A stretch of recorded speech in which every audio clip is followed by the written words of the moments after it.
할렐루야. 아멘. 오늘도 주일 앞에 나와서 함께 예배하는 여러분 가운데에 하나님의 은혜와 소망이 함께 하시기를 간절히 기도합니다.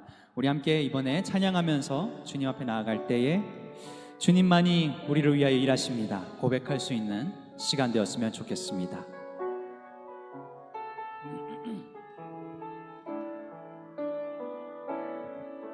날이 저물어 갈 때 빈들에서 걸을 때 그때가 하나님의 때 내 힘으로 안 될 때 빈손으로 걸을 때 내가 고백해 여호와 이래. 한 번 더 고백하겠습니다. 날이 저물어 갈 때 날이 저물어 갈 때 빈들에서 걸을 때 그때가 하나님의 때 내 힘으로 안 될 때 빈손으로 걸을 때 내가 고백해 여호와 이래. 주가 일하시네, 주가 일하시네, 주가 일하시네. 주께 아끼지 않는 자에게 주가 일하시네, 주가 일하시네. 신뢰하며 걷는 자에게. 한 번 더 찬양합니다. 주가 일하시네, 주가 일하시네, 주가 일하시네. 주께 아끼지 않는 자에게 주가 일하시네, 주가 일하시네. 신뢰하며 걷는 자에게. 우리 모인 이곳에, 우리 모인 이곳에 주님 함께 계시네.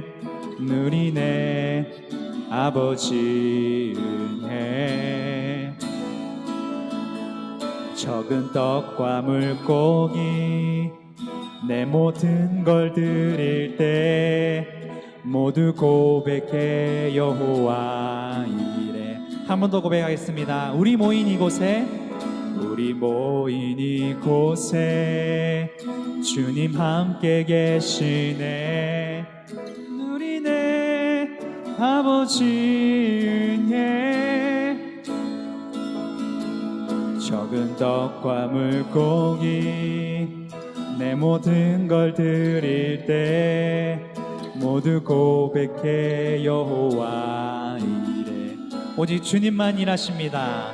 주가 일하시네, 주가 일하시네. 주께 아끼지 않는 자에게 주가 일하시네, 주가 일하시네. 신뢰하며 걷는 자에게. 아멘. 우리가 고백한 대로 아끼지 않는 우리에게 주님께서 일하여 주실 줄 믿습니다. 아멘. 우리 함께 찬양할 때 찬송가 524장 박수치면서 찬양하겠습니다. 갈 길을 밝히 보이시니 주 앞에 빨리 나갑시다. 우리를 찾는 구주 예수 곧 오라 하시네. 죄악 벗은 우리 영혼은 기뻐 뛰며 주를 보겠네. 하늘에 계신 주 예수를 영원히 섬기리. 우리를 오라 하시는 말 기쁘게 듣고 순종하세. 구주를 믿기 지체 말고 속속히 나가세. 죄악 벗은 우리 영혼은 기뻐 뛰며 주를 보겠네. 하늘에 계신 주 예수를 영원히 섬기리. 주 오늘 여기 계시오니 다 와서 주의 말씀 듣기도 하며 생각하니 참 진리시로다. 죄악 벗은 우리 영혼은 기뻐 뛰며 주를 보겠네. 하늘에 계신 주 예수를 영원히 섬기리. 죄악 벗은 우리 영혼은 기뻐 뛰며 주를 보겠네. 하늘에 계신 주 예수를 영원히 섬기리. 아멘. 그렇습니다. 우리는 보이지 아니하시는 하나님만을 섬기는 줄로 믿습니다.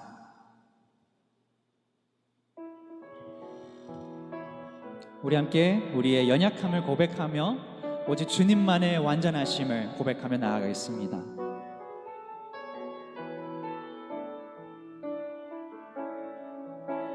주여, 우린 연약합니다.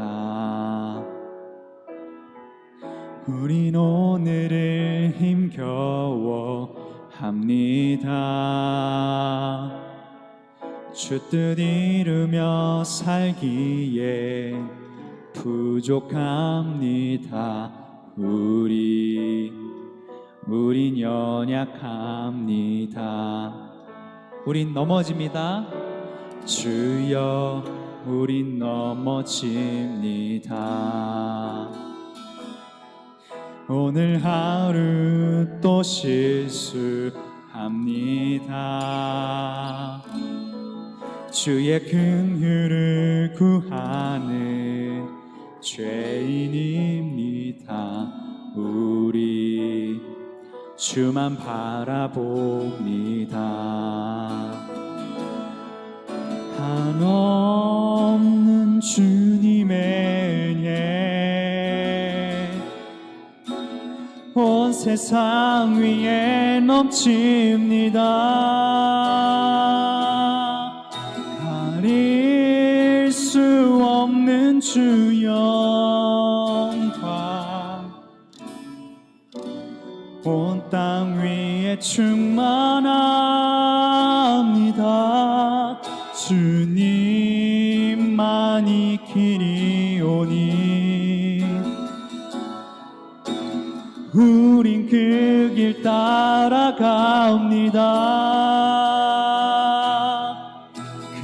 그날에 우리를 이루신 주는 완전합니다. 한없는 주님의 은혜, 한없는 주님의 은혜 온 세상 위에 넘칩니다.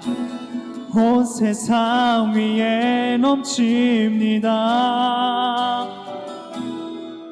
가릴 수 없는 주 영광 온 땅 위에 충만합니다. 주님만이 길이오니 우린 그 길 따라갑니다. 그날에 우리를 이루신 주는 완전합니다. 아멘. 우리 함께 눈을 감고 주님 앞에 나아가기를 원합니다. 하나님, 우리가 부족합니다. 우리가 연약합니다. 오직 주님만이 우리의 길과 진리와 생명이십니다. 우리가 함께 고백하며 나아갈 때에 주님 나에게 생명의 말씀을 허락하여 주시옵소서. 우리 함께 기도의 제목을 놓고 기도하며 나아가겠습니다. 기도합시다. 하나님 아버지, 주님 아버지 앞에 나아갈 수 있는 귀한 은혜를 허락하여 주시옵소서. 언제나 주 앞에 흠없는 예물로서 우리가 나아가기를 원합니다. 아버지 하나님, 언제나 주 앞에 나아갈 때에 주님 아버지 예배를 받아 주시옵시고 우리의 그 길 가운데 주님 비추어 주시옵소서.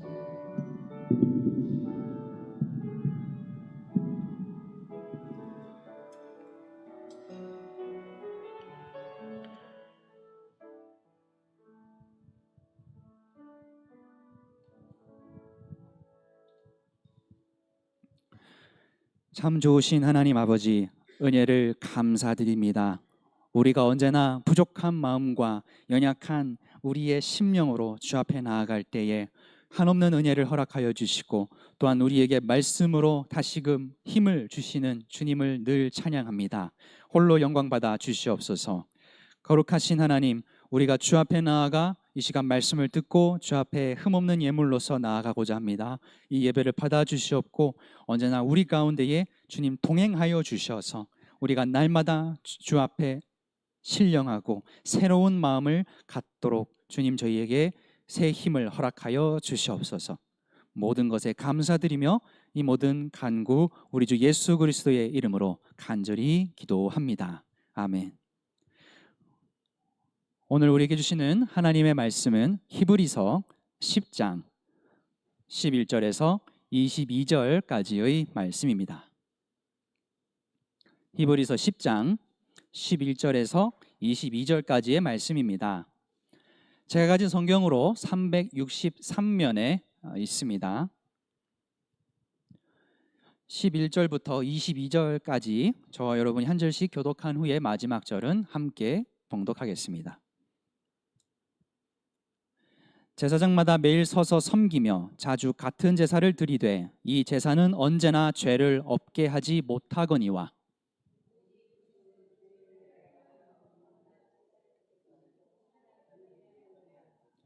그 후에 자기 원수들을 자기 발등상이 되게 하실 때까지 기다리시나니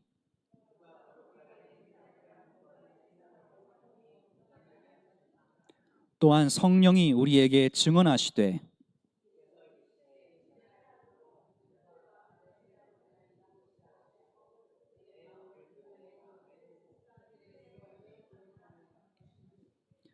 또 그들의 죄와 그들의 불법을 내가 다시 기억하지 아니하리라 하셨으니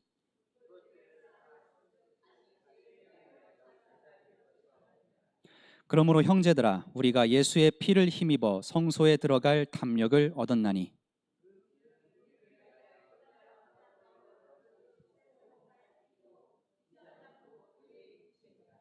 또 하나님의 집 다스리는 큰 제사장이 계심에 우리가 마음의 뿌림을 받아 악한 양심으로부터 벗어나고 몸은 맑은 물로 씻음을 받았으니 참 마음과 온전한 믿음으로 하나님께 나아가자. 아멘. 이 시간 1, 2, 3, 4구역 특송해 주시겠습니다.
네, 귀한 찬양 감사합니다.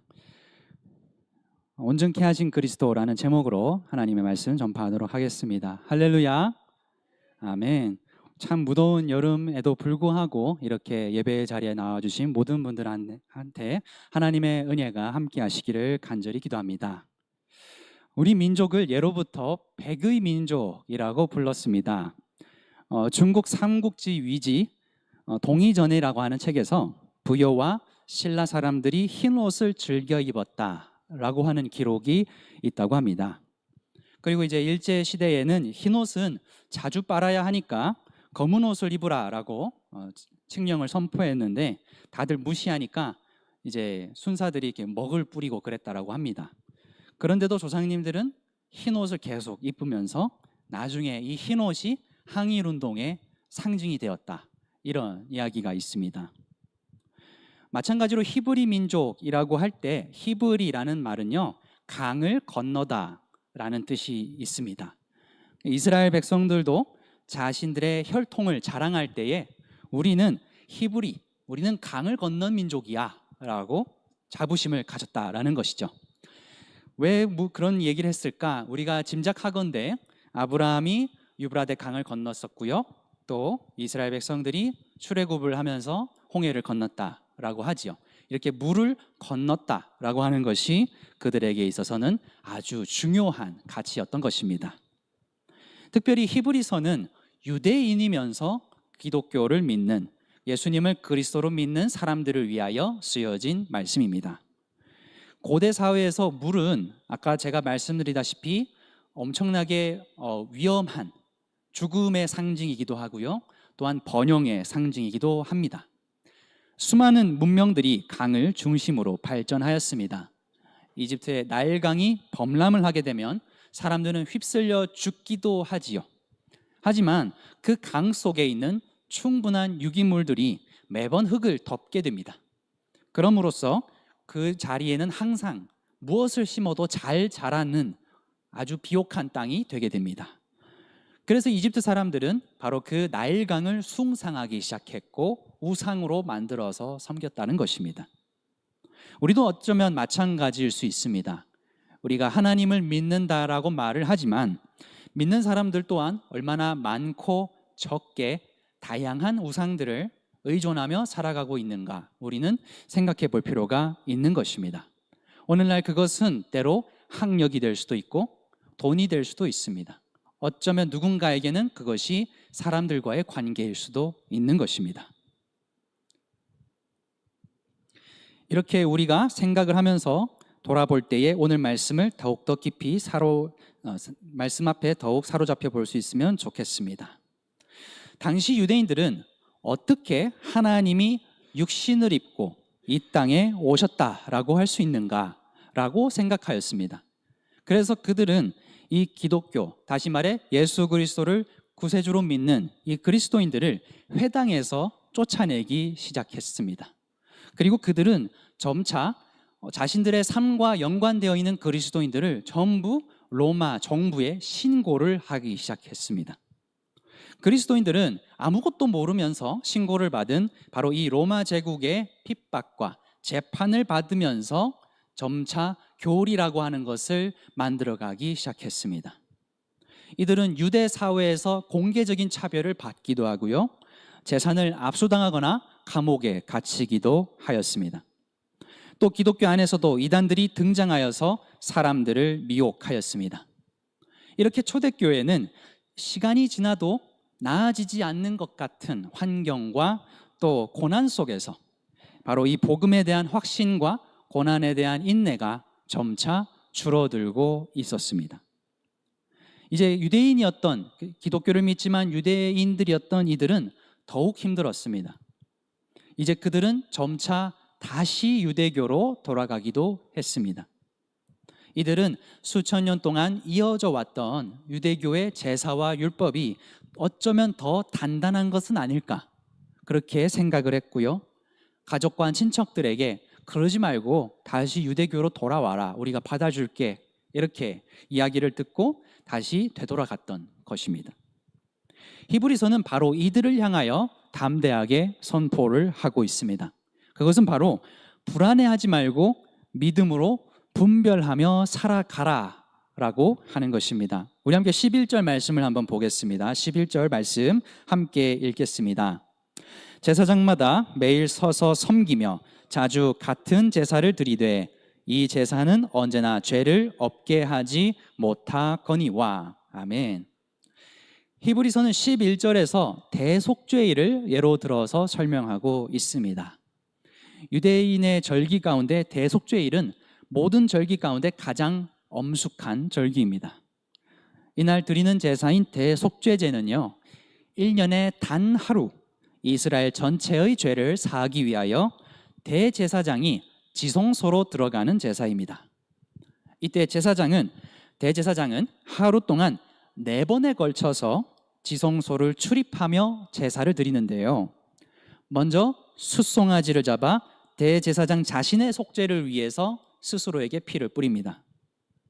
그리고 2마리 염소 중에 하나를 잡아서 백성들의 속죄를 위해서 또다시 한번 피를 뿌리고 지성소에서 나와서 아까 잡았던 숫송아지와 염소의 피를 하나님의 제단에 뿌리게 됩니다.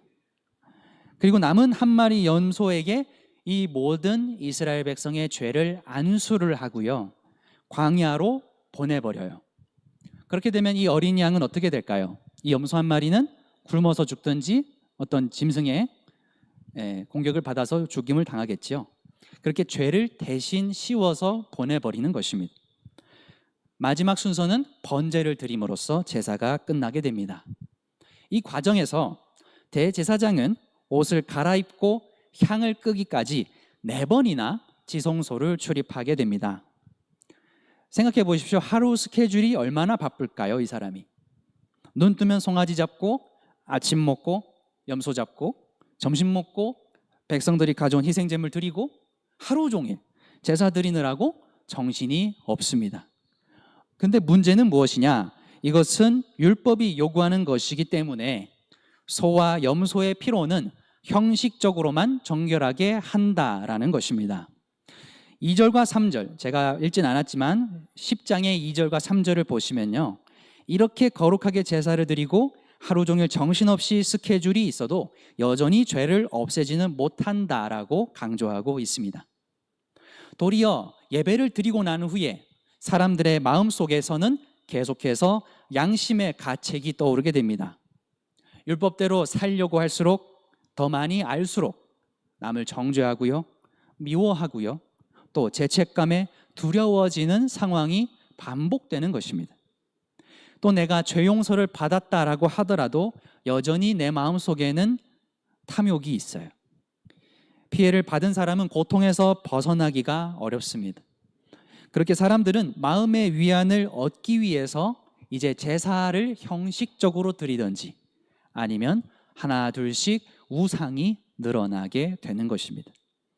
12절부터 14절까지 우리 한번 읽어보도록 하겠습니다. 12절부터 14절까지 한꺼번에 읽겠습니다.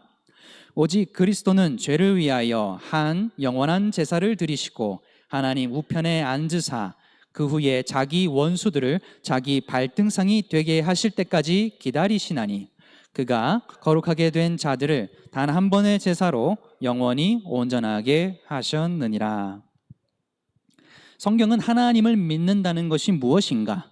잘못된 관념 속에서 우리가 하나님을 믿고 있는 것은 아닌가 질문을 하고 있습니다. 그런데 여기서 말씀을 보게 되면 예수님의 영원한 제사로 인해서 이제는 우리가 고난과 허물을 위한 제사가 필요 없어졌다. 그래서 예수님이 다 이루시고 앉으셨다라는 것입니다. 제가 여러분들의 상상을 돕기 위하여 그림을 준비했습니다. 한번 띄워주십시오. 네, 이 그림은 마지막 고딕 화가라고 부르는 마티아스 그리네발트라고 하는 사람의 제단화입니다. 제단화라고 하면 이제 천주교에서 바로 이 자리에서 세워놓는 엄청나게 거대한 그림을 의미합니다. 이 사람은 독일 르네상스와 더불어서 표현주의의 대표라 이렇게 불러요. 보통 중세 성화들은 귀족들의 눈요기를 위해서 또는 거룩하고 근엄한 어떤 예수님의 모습을 그리기 위해서 예수님의 모습을 아름답게 그립니다. 그리고 또 신앙적인 교훈이 담겨 있지요. 하지만 이 작품은요, 이제나임에 있는 안토니오의 수도원의 주문으로 제작되었습니다. 이 수도에는 당시에 전염병이 돌았는데 그 당시에 전염병이었던 맥각병이라는 게 있어요. 피부에서 종기 같은 것이 나는 그런 병이었는데 그 병으로 고통받는 환자들을 돌보는 성 안토니 병원이라고 하는 곳이 있었습니다. 그래서 이 사람들은요, 환자들을 위로하기 위한 제단화를 주문한 것입니다. 그래서 자세히 보시면 이 그림 속에 예수님과 성인들은 맥각병으로 고통받는 병자들의 대리인 것 같은 모습으로 서 계십니다. 예수님의 모습을 자세히 보면요, 다른 그림과 다르게 굉장히 어둡습니다. 굉장히 창백하고요, 매우 처절하고 긴박한 표현으로 되어 있습니다. 우리 한번 제가 다음 장 넘겨보시면 제가 확대를 해봤어요. 이렇게 자세히 그려져 있어요. 손과 발을 확대해 보면 이렇게 비틀려 있는 팔, 또 생생한 손의 어떤 그 근육의 동작들, 우리가 봤을 때 징그럽다라고 느낌이 들 수 있을 만큼 다 헤어지고 부러진 이런 발을 볼 수가 있습니다. 이렇게 기존의 성스러움, 근엄함을 추구하던 제단화와는 분명하게 다른 모습을 보여주고 있는 것이죠. 예수님을 아름답게 묘사하기를 배제하고 당장 눈앞에 펼쳐지는 이런 사실적인 묘사가 바로 이 사람을 현대미술의 출발점이다, 이렇게 이야기하기도 합니다. 제가 이 그림을 여러분들께 보여드린 이유는 우리가 이 말씀을 깊이 생각해 볼 필요가 있다는 것입니다. 예수님은 말 그대로 십자가 위에서 찢어지시고 뼈가 부러지시는 그 고통을 당하셨다는 것입니다. 추하고 고운 형태가 하나 없는 바로 이 고난받는 종의 모습은 세상을 다시금 거룩하고 아름다운 영광에 참여하게 하시는 하나님의 약속을 드러내는 증거인 것입니다. 인간의 몸을 가지고 세상에 들어오신 성자 하나님은 우리가 졌어야 할 십자가를 대신 지셨다라는 것입니다. 우리는 이제 그 십자가를 바라보고 그 십자가의 희생에 참여하면서 그분과 함께 죽고 그분과 함께 온전해지는 것입니다. 그래서 교회에서는 더 이상 짐승을 죽이지 않습니다. 그 수많은 번제와 제사물들 우리가 다 말씀을 통해 읽었지만, 제가 또 설명을 드렸지만, 이제 우리는 그럴 필요가 없는 것입니다. 바로 세상 죄로부터 승리하신 예수 그리스도를 통해서 이제 그림자와 같고 인간이 만든 모형인 성소가 아니라 하나님의 영광과 마주하는 하늘의 성소로 우리는 직접 들어갈 수 있게 되는 것입니다. 이렇게 예수님께서 다 이루시고 하나님 보좌 우편 가운데 앉으셨습니다. 그리고 이제 예수님께서는 바로 그 구약에서 여호수아가 정복지를 정복한 다음에 왕들을, 그 원수들을 발로 짓밟는 세레머니를 했거든요. 그 세레머니처럼 예수님께서는 이 세상에 왕노릇하는 자들을 다 짓밟으실 것이다, 다 그들을 완벽하게 무찌를 것이다 라고 히브리서는 강력하게 선포하고 있습니다. 우리 계속해서 히브리서 10장 16절과 17절 말씀 함께 읽어보겠습니다. 16절과 17절입니다. 주께서 이르시되 그날 후로는 그들과 맺을 언약이 이것이라 하시고 내 법을 그들의 마음에 두고 그들의 생각에 기록하리라 하신 후에 또 그들의 죄와 그들의 불법을 내가 다시 기억하지 아니하리라 하셨으니. 이 말씀은요, 예레미야 31장 33절과 34절의 말씀을 히브리서가 인용한 것입니다. 하나님께서 이스라엘을 출애굽시키면서 우리가 다 잘 알고 있지만 뭘 주셨죠? 십계명을 주셨죠. 그리고 율법을 주셨습니다. 그런데 이스라엘 백성들은 이 율법을 갖고는 있었지만 하나님의 뜻대로 살지 않았습니다. 그래서 하나님께서는 예레미야 선지자를 통해서 이미 그 두 돌판에 언약이 있었던 이스라엘 백성들에게 새 언약의 약속을 허락하셨습니다. 그것은 무엇이냐면 눈으로 보이는 두 돌판이 아니라 우리의 마음과 생각 속에 기록하신다는 내용입니다. 돌판만 보고 생각만 할 뿐인 그러한 삶 가운데서 이제 마음속에서 우리가 말씀을 새겨나가야 한다라는 것입니다. 마찬가지로 오늘 내 삶에 하나님의 말씀이 과연 살아 숨쉬고 있는가를 우리는 반성해 볼 필요가 있습니다. 우리의 죄와 불법을 하나님께서는 다시 기억하지 않으리라 하셨습니다. 이제 구약에 그 피를 뿌리는 제사가 없어도 우리는 예수님의 보혈이 우리 몸에 뿌려짐으로 또 세례로 정결해졌습니다.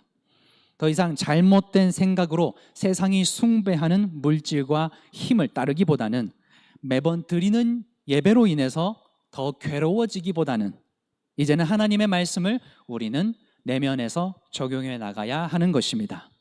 마지막으로 우리가 19절과 20절의 말씀을 한번 묵상을 해보겠습니다. 19절과 20절 말씀입니다. 그러므로 형제들아, 우리가 예수의 피를 힘입어 성소에 들어갈 담력을 얻었나니 그 길은 우리를 위하여 휘장 가운데로 열어놓으신 새로운 살 길이요 휘장은 곧 그의 육체니라. 아멘. 하나님은 우리의 내면의 중심을 원하시는 분이십니다. 주께서 기뻐하시는 신앙의 모습은 구약의 제사장처럼 매일 서서 율법의 행위로 우리의 힘으로 하나님께 많은 것을 해드리는 신앙이 아니라 예수님께서 이미 모든 것을 다 하셨다라는 믿음을 가지고 우리의 삶을 자유와 기쁨 안에서 즐거워하는 신앙의 모습입니다. 히브리서 기자는 초대교회의 고난 속에 있었던 그리스도인들에게 오늘 우리에게 온전한 믿음으로 하나님께 나아가자라고 격려하고 있습니다. 성경은 사람과 사람 사이의 만남이 권모술수와 자기중심적인 악의 속에서 왜곡되었다라는 것을 지속적으로 경고해 왔습니다. 바로 우리가 성경에서 자주 볼 수 있는 단어인 세상, 공중권세, 사탄, 바벨론이라고 하는 것들입니다. 이 단어 속에서 우리는 도시와 문화, 그리고 그 속에서 벌어지는 계층 간의, 그리고 경제, 사회 활동 간의 또 사회 현상들을 모두 다 포괄하고 있는 것입니다. 기술은 오늘날 현대가 압도하고 있지만 그때나 지금이나 사람들은 계속해서 자신의 욕망과 우상에 휘둘려서 감각의 노예 생활을 하고 있습니다. 제가 여러분들을 돕기 위해서 마지막으로 하나의 설문조사들을 보여드리려고 합니다. 화면 띄워주시고요. 제가 이제 최근에 조사 전문기관인 오픈 서베이라고 하는 곳에서 한국과 미국의 Z세대, 다시 말해서 97년생부터 2007년생까지의 인식을 비교 조사해서 결과를 발표한 적이 있습니다. 잘 보시면 행복한 삶을 위해서 필요한 것이 무엇입니까? 라고 우리 10대, 20대 분들에게 질문을 했을 때 가장 높은 퍼센테이지가 한국은 뭐라고 되어 있습니까? 소득과 재산이 필요합니다. 미국은 뭐라고 하나요? 신체적이고 정신적인 건강이 필요합니다. 생각이 너무 달라요. 미국의 Z세대는 이렇게 신체적, 정신적 건강을 가장 중요하게 생각하는데 우리 한국에 있는 젊은 세대들은 이상하게도 돈을 먼저 얘기하더라라는 것입니다. 다음 장을 넘겨보겠습니다.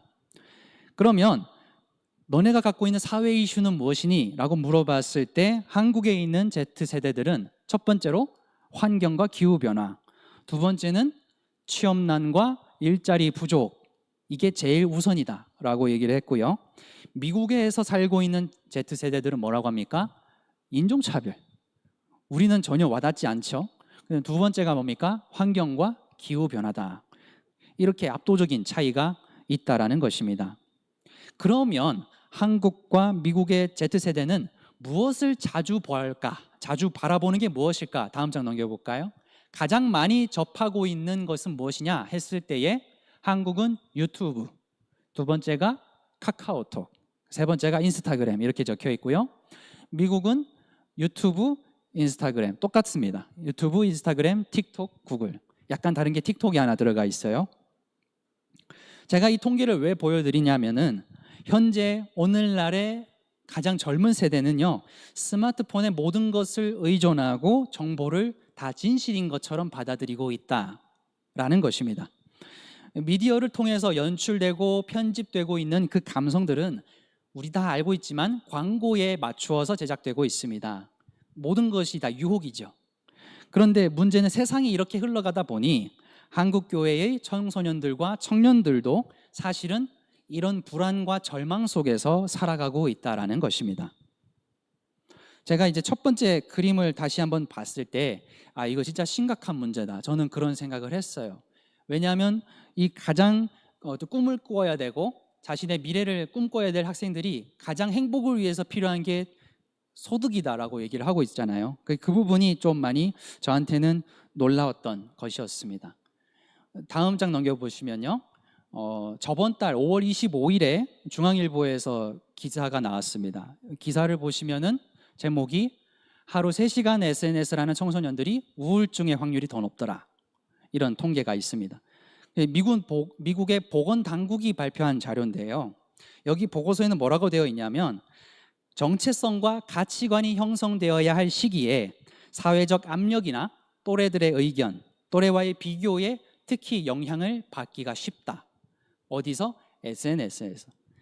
그러다 보니까 청소년들은 끊임없이 자신을 비교하는 습관을 가지게 되었다라는 것입니다. 그런데 우리가 의아한 부분은 바로 그 지점이에요. 미국의 청년들이랑은 약간 다르다는 거죠.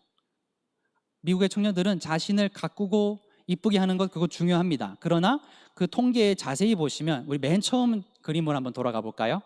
맨 처음 그림으로 그 설문조사, 감사합니다.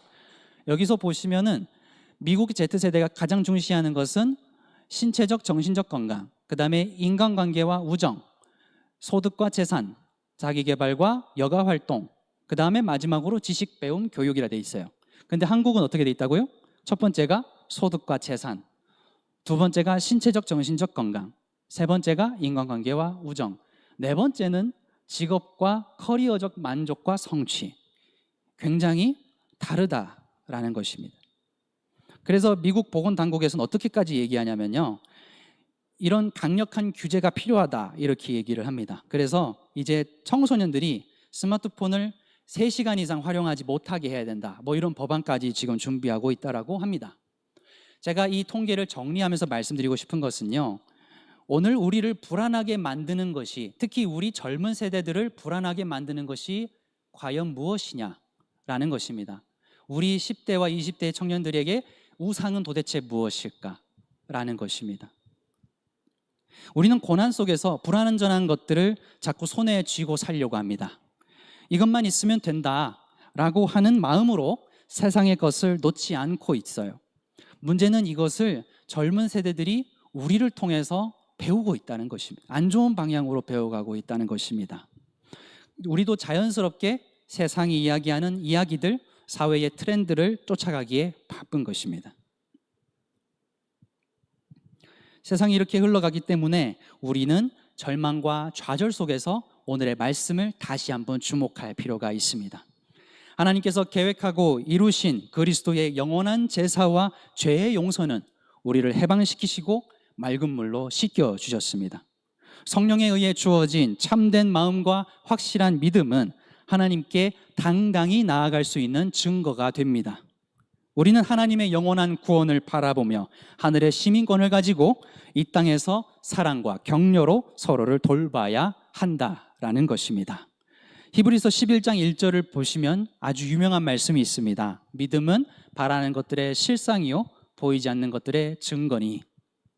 이 말씀 뒤에 그 삶을 살아낸 믿음의 사람들이 등장을 합니다. 요즘 말로 하면 명예의 전당이라고 할 수 있겠습니다. 이 사람들이 살아간 수많은 삶들을 열거하면서 히브리서 기자는 믿음이 도대체 무엇이냐라는 것을 정의하고 있습니다. 믿음의 삶은 무엇입니까? 히브리서 11장 6절에 기록된 것처럼 하나님을 기쁘시게 하는 삶입니다. 바꾸어 말하면 하나님을 기쁘게 하지 못한다면 그것은 믿음이 없습니다 라고도 할 수 있는 것입니다. 제가 11장의 말씀을 이렇게 보면서 느낀 것은 믿음의 사람들에게는 공통점이 있다는 것입니다. 그것은 고난입니다. 그런데 그들은 고난 가운데 부르짖고 기도했던 사람들입니다. 그리고 그들은 모두 하나님을 만났습니다. 믿음의 사람들의 삶이 무엇입니까? 아브라함처럼 하나님께 순종하여 갈 바를 알지 못하고 나아가는 순종의 삶, 모세처럼 공주의 아들이라고 불리는 것을 거절하고 이스라엘 백성들과 함께 출애굽하는 삶, 그런 삶이다. 히브리서 기자는 우리에게 간절하게 이야기하고 있습니다. 또 그 뒤에는 수많은 초대교회의 순교자들이 함께 하나님 나라를 소망하며 고난을 각오했던 삶입니다. 이렇게 우리 뒤에는 구름같이 허다한 믿음의 증인들이 우리에게 교육하려고 또한 말씀을 통하여 가르쳐 주려고 하고 있습니다. 우리는 이 믿음의 선진들을 본받고 살아간다면 우리는 또한 풍성한 신앙생활을 누릴 수 있는 것입니다. 사랑하는 성도 여러분, 믿음의 선진들을 따라서 우리는 이제 환경과 상황에 휘둘리지 아니하고 오직 하나님의 말씀에 순종하며 살아갈 수 있기를 간절히 소원합니다. 눈앞에 보이는 위기와 변화에 우리는 자꾸 가슴을 졸여요. 그리고 나중에는 우리의 자녀 세대들이, 우리의 젊은 세대들이 영향을 받게 됩니다. 우리는 이제 우리의 미래를 하나님께 맡겨드리고 담대히 하나님 나라의 소망을 그들에게 가르칠 수 있어야 합니다. 교회가 사랑과 선행으로 하나님께만 나아간다면 교회 밖의 사람들도 이제는 교회가 어떤 곳인지를 확실하게 알게 될 것입니다.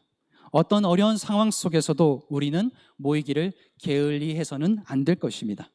오늘 이 말씀의 22절의 말씀과 같이 하나님을 바라보며 환희하고 감사하며 사랑의 마음으로 세상을 살아가시는 여러분이 되시기를 간절히 소원합니다.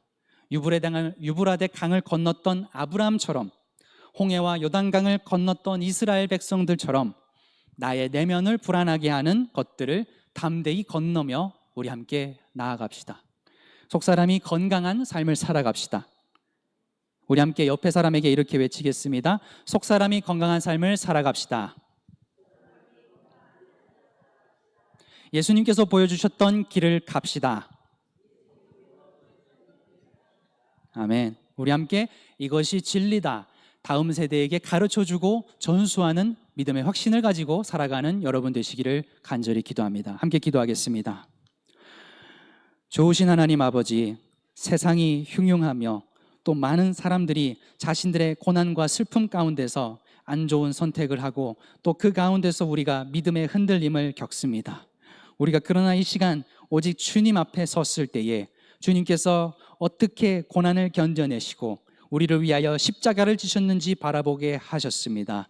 우리가 이 시간 주님의 말씀을 붙들고 세상 가운데에 나아갈 때에 우리가 이제는 거룩한 믿음의 자녀로서 순수하고 흠없는 주님의 자녀로서 우리의 다음 세대를 위해 기도하고 또한 온전케 하신 그리스도를 바라보며 우리 함께 믿음의 걸음을 뛰어갈 수 있는 믿음의 자손들 되게 하여 주시옵소서.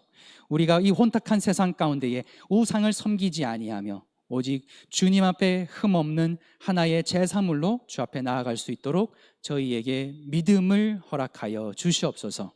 모든 간구 우리 주 예수 그리스도의 이름으로 간절히 기도합니다. 아멘. 찬송가 445장 찬송 부르시겠습니다.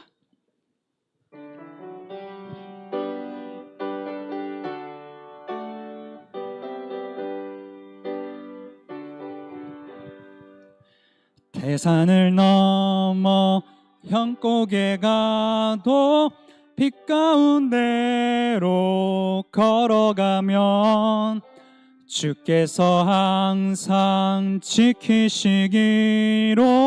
약속한 말씀 변치 않네. 하늘의 영광 하늘의 영광 나의 맘속에 차고도 넘쳐 할렐루야를 힘차게 불러 영원히 주를 찬양하리.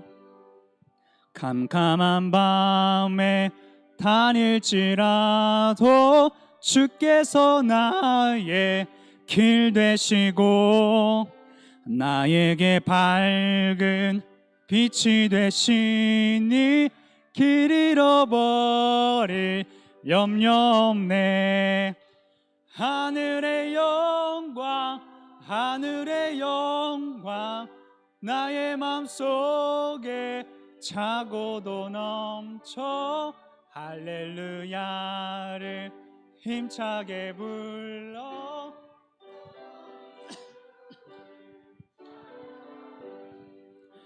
광명한 그 빛 마음에 받아 찬란한 천국 바라보고 할렐루야를 힘차게 불러 날마다 빛에 걸어가리. 하늘의 영광 하늘의 영광 나의 맘속에 차고도 넘쳐 할렐루야를 힘차게 불러 영원히 주를 찬양하리. 이 시간 인수대 담임 목사님 나오셔서 축도해 주심으로 예배를 마치겠습니다.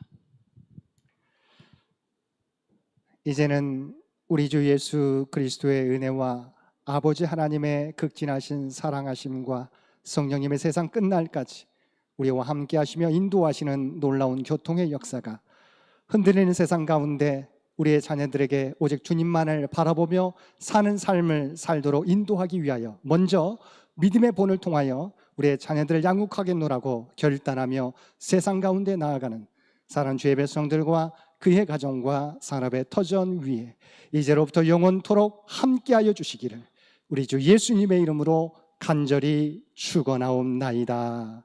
아멘.